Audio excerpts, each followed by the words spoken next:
Hello everyone, मैं हूं जयेश राजगौर और स्वागत है आप सभी का इस नए इंटरेस्टिंग यूट्यूब वीडियो में।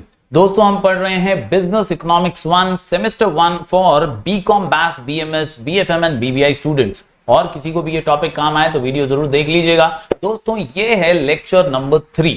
यहां पर हम आज डिस्कस करेंगे about the concepts of marginalism, incrementalism and marginal analysis. दोस्तों, बिजनेस इकोनॉमिक्स है क्या? तो मैंने पिछले वीडियो में बताया बिजनेस और इकोनॉमिक्स का मिश्रण। जी हां दोस्तों, जहां पर इकोनॉमिक्स की थियरीज, उसके लॉज, उसके एनालिसिस जब बिजनेस एंटरप्राइज यूज करता है और बिजनेस एंटरप्राइज अपने प्रॉफिट मेकिंग मोटिव के लिए इसको इस्तेमाल करता है, तब उसे बिजनेस इकोनॉमिक्स कहा जाता है।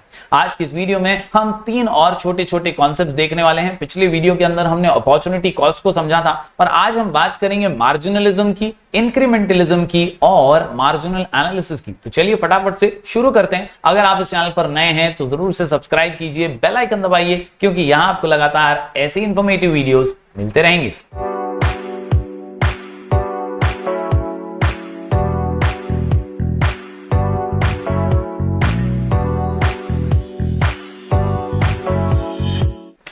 दोस्तों, बात करें basic concepts of economic analysis की, तो यहां पर 3 महत्वपूर्ण कॉन्सेप्ट हैं और ये तीनों ही महत्वपूर्ण कॉन्सेप्ट इसलिए हैं क्योंकि ये बिजनेस एंटरप्राइज के लिहाज से जरूरी है। दोस्तों, एक बिजनेस एंटरप्राइज को प्रोडक्शन का काम करना होता है, निर्णय लेने होते हैं, डिसीजंस लेने होते हैं, प्राइसिंग से जुड़े हुए, कितने में बेचना है प्रोडक्ट को, कितने में प्रोडक्ट बन रहा है, कितनी क्वांटिटी उसकी प्रोड्यूस करनी है, कितना सप्लाई करना है, कितनी डिमांड है। कई क्वेश्चंस जो होते हैं ना, एक बिजनेसमैन और बिजनेस एंटरप्राइज के सामने खड़े होते हैं और उन्हीं को आसानी से सुलझाने के लिए और उन सवालों के जवाब पाने के लिए इन 3 कॉन्सेप्ट्स का बहुत ज्यादा उपयोग किया जाता है। बिजनेस एंटरप्राइज को अपॉर्चुनिटी कॉस्ट से पता चलता है कि भैया क्या पाया है और क्या खोया है। जी हां, जो खोया है वो बस ऐसे ही नहीं खोया, उसकी भी तो कुछ कीमत है और उसी को अपॉर्चुनिटी कॉस्ट कहते हैं। पिछले वीडियो में हमने यही डिस्कस किया था। आज चलिए बात कर लेते हैं मार्जिनलिज्म की और इंक्रीमेंटलिज्म की। दोस्तों, डिसीजन मेकिंग प्रोसेस में मार्जिनलिज्म का महत्वपूर्ण योगदान है। थोड़ा सा पीछे जाएंगे तो आपको याद आएगा मार्जिनल यूटिलिटी, ससुरा पढ़ा था 12वीं में। यस, मार्जिनल यूटिलिटी में हमने देखा था ये जो मार्जिनल है ना, इसे कहते हैं एक्स्ट्रा पे एक्स्ट्रा, एडिशनल पे एडिशनल, एक्स्ट्रा पे एक्स्ट्रा, एडिशनल पे एडिशनल, एक्स्ट्रा पे एक्स्ट्रा, एडिशनल पे एडिशनल। जी हां दोस्तों, the cost for 1 more unit. जी हां, वो 1 यूनिट से हमारे टोटल पे क्या असर पड़ता है, वो 1 यूनिट एक्स्ट्रा से हमारे टोटल खर्चे पे क्या फर्क पड़ता है या टोटल रेवेन्यू पे क्या फर्क पड़ता है। एक एक्स्ट्रा बना लेने से, एक एक्स्ट्रा प्रोड्यूस कर लेने से हमें कितना फायदा हो जाएगा और कितना खर्चा होगा, ये सारे डिसीजंस जो है ना मार्जिनलिज्म प्रिंसिपल से आते हैं। यस, अगर मैं 100 यूनिट किसी प्रोडक्ट की प्रोड्यूस कर रहा था और मुझे 1000 रुपया खर्चा हो रहा था, अब मुझे 101 यूनिट पर्टिकुलर प्रोडक्ट का बनाना है और उस 1 यूनिट की वजह से मेरा खर्चा जो है वो 1100 हो गया है। तो 101 प्रोडक्ट का, यानी दोस्तों उस आखिरी प्रोडक्ट का कितना, तो यहां पर हमें एक मार्जिनल कॉस्ट भी मिल जाता है और कहीं ना कहीं हमें पता भी चलता है कि वो एक्स्ट्रा से हमें क्या बेनिफिट होने वाला है और कितना खर्चा होने वाला है। इसी को कहते हैं मार्जिनलिज्म का principle. The concept of opportunity cost helps you decide whether to do something such as whether to go to college और टू अ मूवी। अपने को पता चलता है चुनना क्या है। Lots of decisions do are not about whether to do something but about how much to do something. जी हां, सारे निर्णय ये करूं या वो करूं पे निर्भर नहीं होते, कितना करूं इस पर भी निर्भर होते हैं। यानी कितना प्रोडक्शन करना है एक बिजनेस एंटरप्राइजेस के हिसाब से, या कितना हमें मार्केटिंग के ऊपर स्पेंड करना है, कितना, ये सवाल जब आता है ना तो मार्जिनलिज्म आपके सामने सॉल्यूशन की तरह खड़ा हो जाता है। To deal with these kinds of decisions, economist use another powerful technique called as marginalism. जी हां, let us take the measurements of cost and revenue, यानी खर्चा और income. A decision to produce more output will result in a rise in total cost. Simple सी बात है, अगर मैं प्रोडक्शन बढ़ाऊंगा तो मेरा खर्चा तो बढ़ेगा ही। Yes, as well as total revenue भी बढ़ेगा, यानी आमदनी भी बढ़ेगी, बेचूंगा भी तो सही। यस, दस change in total cost depends on the change in output level and change in total revenue. यानी अगर आप आउटपुट बढ़ा रहे हैं तो आपका खर्चा भी बढ़ रहा है और आपका रेवेन्यू भी। Depends on the change in output level, कितना आप आउटपुट बढ़ा रहे हैं उस पर निर्भर करता है। The ratios of the change in the dependent variable to the change in independent variable measure marginal cost and marginal revenue। ये कितना आपने बदलाव किया है, इसी से आपका marginal cost और आपका marginal revenue तय हो जाता है। उम्मीद करता हूं दोस्तों मार्जिनल आप समझ पाए होंगे, एक्स्ट्रा कॉस्ट या हम कह सकते हैं एक्स्ट्रा रेवेन्यू। दोस्तों यहां पर एक छोटा सा उदाहरण, shopping for a new car.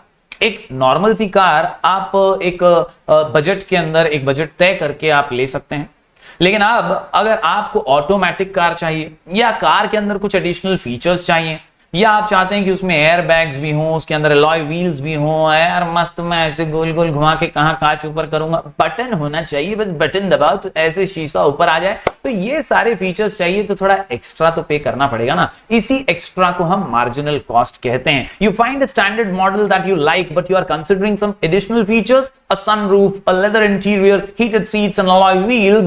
As long as the marginal benefit greater satisfaction exceeds the marginal cost of the additional features, you will add them. जी हाँ, जब तक फर्क नहीं पड़ रहा है आप ऐड करेंगे, लेकिन फिर आप सोचेंगे कि यार ये एडिशनल खर्चा हो रहा कितना है। बस इसी को मार्जिनलिज्म कहते हैं। उम्मीद करता हूं ये कॉन्सेप्ट आप समझ पाए होंगे। बढ़ते हैं अगले कॉन्सेप्ट की ओर। ये है छोटा सा कॉन्सेप्ट, नाम है इसका इंक्रीमेंटलिज्म। बढ़ोतरी करते रहना, ग्रो करते रहना। जी हां, मार्जिनलिज्म में तो हम एक यूनिट का या कुछ यूनिट्स का एडिशनल खर्चा देखते हैं, एडिशनल कॉस्ट या एडिशनल रेवेन्यू देखते हैं मार्जिन का। लेकिन जब हम पूरा का पूरा सेटअप ही चेंज कर रहे हैं, हम पूरा का पूरा सेटअप पे ही नया खर्चा कर रहे हैं, तो उसे हम ग्रोथ कहते हैं, उसे हम इंक्रीमेंटलिज्म कहते हैं। दो the term marginal denotes a small unit change, small से ज्यादा जब चेंज होने वाला है ना तो उसे इंक्रीमेंटलिज्म कहते हैं। Many a times changes take place in chunks और बैचेस, ज्यादा बड़े चेंज होते हैं। For example, firms don't generally increase production by one more unit but by a batch of additional units. यानी 100 प्रोड्यूस कर रहा था, जरूरी नहीं कि 101 ही करूं, हो सकता है मैं 200 प्रोड्यूस करने वाला हूं। कोई भी पर्टिकुलर प्रोडक्ट का प्रोडक्शन डबल करना है तो ऐसे में आपको ज्यादा लेबर लगेगा, ज्यादा बड़ी मशीनरी लगेगी, खर्चा ज्यादा बढ़ेगा। अब इसे आप कहेंगे इंक्रीमेंटलिज्म। जब कुछ ही यूनिट्स का चेंज है तो मार्जिनलिज्म और बहुत सारा चेंज है तो इंक्रीमेंटलिज्म। Incremental concepts involve the estimation of the impact of a decision. For example, a firm may decide to open a branch in another city. This is an incremental decision. The decision will be based on the comparison between incremental cost and incremental revenue. तो ये simple सा concept इंक्रीमेंटलिज्म का। बढ़ते हैं दोस्तों आगे, आखिरी concept की ओर। आज का ये छोटा सा कॉन्सेप्ट है अबाउट मार्जिनल एनालिसिस। दोस्तों आपने मार्जिनल यूटिलिटी के लॉ के साथ साथ आपने ये भी देखा था कि किस तरह टोटल यूटिलिटी और मार्जिनल यूटिलिटी का हम कंपैरिजन करते थे। हमने देखा था कि यार टीयू जो है ये हमेशा बढ़ता रहता है और मार्जिनल यूटिलिटी हमेशा डिमिनिश होती रहती है। इन्हीं का एनालिसिस जब हम करते हैं तो उसे मार्जिनल एनालिसिस कहते हैं और इसी के जरिए मार्जिनल डिसीजंस लिए जाते हैं। ये कोई इंडिविजुअल्स या हाउस होल्ड या फर्म्स नहीं लेते, बट ऑल्सो गवर्नमेंट्स भी ऐसे डिसीजंस लेती हैं, यानी सभी के ऊपर ये लागू होता है। हमने importance of law of DMU के अंदर ये पढ़ा था 12th स्टैंडर्ड में। Governments may want to increase the existing tax rates और increasing public expenditure on education. ये इंक्रीज करने से क्या इंपैक्ट पड़ेगा ये समझना है तो मार्जिनल एनालिसिस करना पड़ेगा। All this decisions involve analysis of marginal cost, यानी कितना एक्स्ट्रा खर्चा होने वाला है और कितने एक्स्ट्रा बेनिफिट्स होने वाले हैं, ये समझकर ही डिसीजंस लिया जाएगा। Any economic choice is based on expected marginal or incremental benefit and the expected marginal cost of the action under consideration. म्हणजे वाघाचे पंजे, तुम्हाला पहिले लक्ष घालून हे बघावं लागेल, हे समजावं लागेल की किती एक्स्ट्रा खर्च होतोय आणि किती एक्स्ट्रा इन्कम होतोय, तो मार्जिनल आहे किंवा इन्क्रीमेंटल आहे, त्या अनुसारच तुम्ही जेव्हा निर्णय घ्याल त्याला मार्जिनल एनालिसिस म्हणतात। मतलब दोस्तों जब आप एक्सपीरियंस के साथ पूरा एनालिसिस कर लेते हैं कि आप मार्जिनल कॉस्ट कितना है, मार्जिनल रेवेन्यू कितना है, क्या हम इंक्रीमेंटलिज्म की तरफ जा रहे हैं, ये सारा कुछ करने के बाद जब आप निर्णय लेते हैं ना तो उसे मार्जिनल एनालिसिस कहते हैं। If a firm decides to increase output level, it will then have to work out the marginal cost of producing the additional units of output and compare this cost with marginal revenue it will earn by selling the additional output। तो दोस्तों यहां पर पूरी तरह से कुल मिलाकर के मॉरल ऑफ द स्टोरी ये है, मार्जिनल एनालिसिस जो होता है ये